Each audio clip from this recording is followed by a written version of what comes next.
Hello friends, তোমরা সবাই কেমন আছো? আশা করি তোমরা সকলেই ভালো আছো। আর আমিও খুব ভালো আছি। আর তোমাদের সাথে নিয়েই ব্লগটা স্টার্ট করছি। আই হোপ আজকের ব্লগটা তোমাদের ভালোই লাগবে। আর আজকে কি করেছি, আজকে মাথায় না অ্যালোভেরা আমি প্রত্যেক সপ্তাহে দিই। অ্যালোভেরাটা গতকাল কেটে রেখে দিয়েছিলাম, তো সেটা আর মাথায় দেওয়া হয়নি, তাই অ্যালোভেরাটা দিলাম। আমি প্রত্যেক সপ্তাহে অ্যালোভেরাটা দিই চুলের জন্যে। এত পরিমাণে চুল উঠতো না মাথার, ভীষণ। আর বিশেষ করে জলের জন্যে কিছুটা হতো। তো যাই হোক, তা আমি আবার কী করলাম, একটু টাইম পেয়েছি, তা এগুলো দিয়ে তো আবার চুলটা শুকাতে হয়।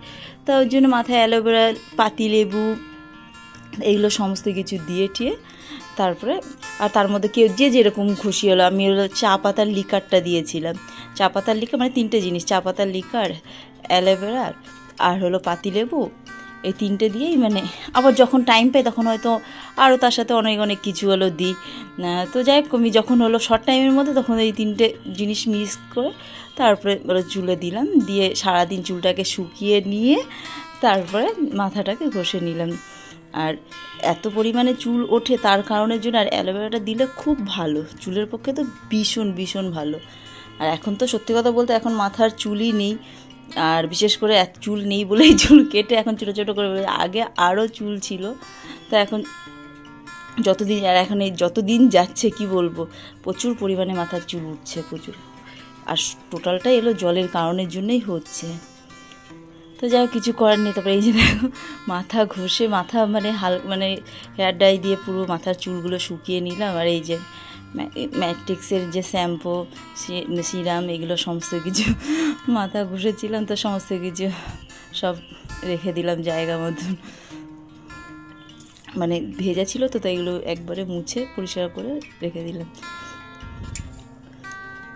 যাই হোক, তারপর ঘরেরও এসব কাজগুলো করে নিচ্ছি, মোছামুছি এগুলো বিশেষ করে। তার আগে ওই ইলেকট্রিকের এগুলো শুকনো জিনিস দিয়ে আগে মুছে নিয়েছি।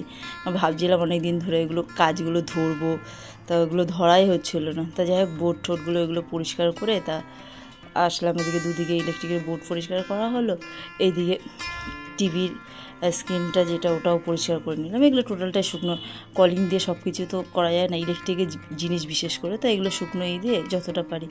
আর এইটা আমার ছেলের সে ছোট্ট গোপাল সোনা রাখার, তো ওইটা ওইখানে রাখে, তো ওই জিনিসটাকে সরিয়ে নিয়ে জায়গাগুলো একটু পরিষ্কার করে, কিছুই না, হালকা একটা ধুলো পড়ে, তো এইগুলো একটু যখনই পারি তখনই মুছে নিই। তো এগুলো সব পরিষ্কার করে, টিভি রিমোট থেকে শুরু করে হোম থিয়েটার এগুলো সমস্ত কিছু রেখে, এগুলো দেখো। আর কীরকম আর এখন যেহেতু গরমকাল পড়ছে, তো জানলাপাট খুলে রাখতে হবে গরমের জন্য বিশেষ করে, তো ওই জন্য এগুলো সমস্ত কিছু মুছে তারপরে সব।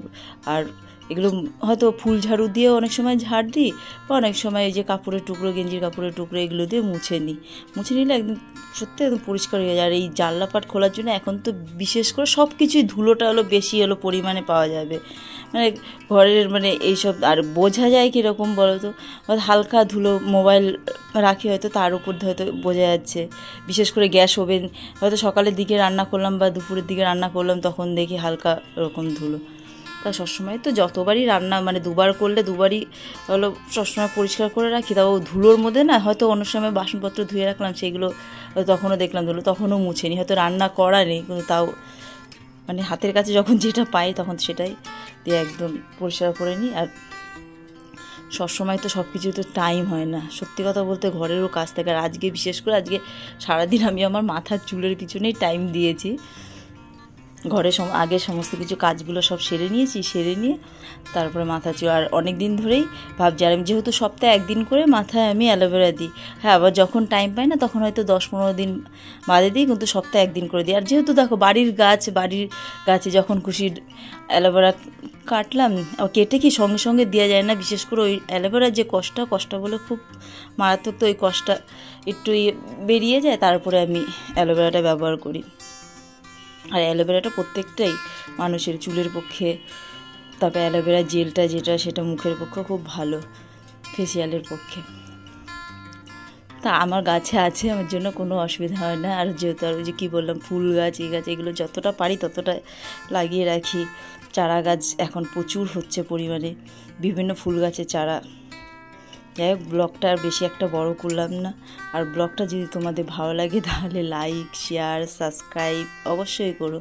তোমরা ভালো থেকো, সুস্থ থেকো।